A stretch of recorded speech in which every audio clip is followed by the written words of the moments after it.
and today I'm showing you guys 2 ways to make crazy clear slimes. And at the end, stay tuned because once I finish those 2 slimes, I have a DIY crane section of me making a crane challenge and trying to make as many cranes as I can in a minute.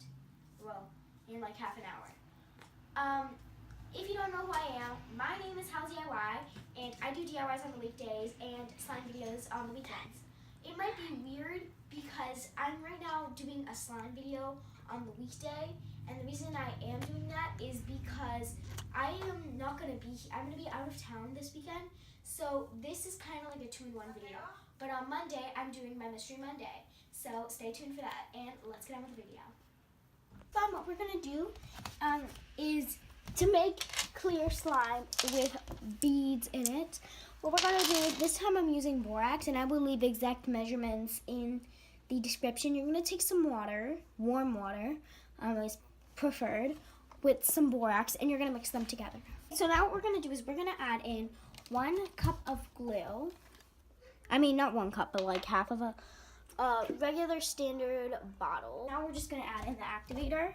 It's really easy slime, but the most difficult part is when you're adding in slime. You want to make sure you do everything really slowly, because honestly, borax in this stuff, it could extremely mess up the slime if you put way too much in.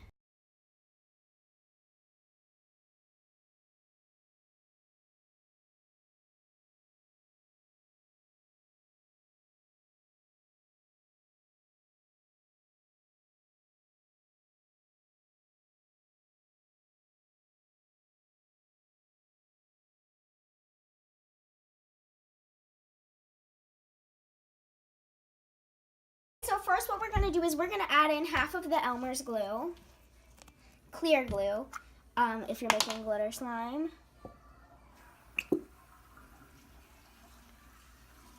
Glitter, which is probably my favorite part, just to see all the glitter. And you probably want to add in like a bottle, even half, like that's probably enough. If it's okay, now once you have all your glitter in, you're going to start activating it.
Thank you for watching, and please like and subscribe. Stay tuned for Mystery Monday.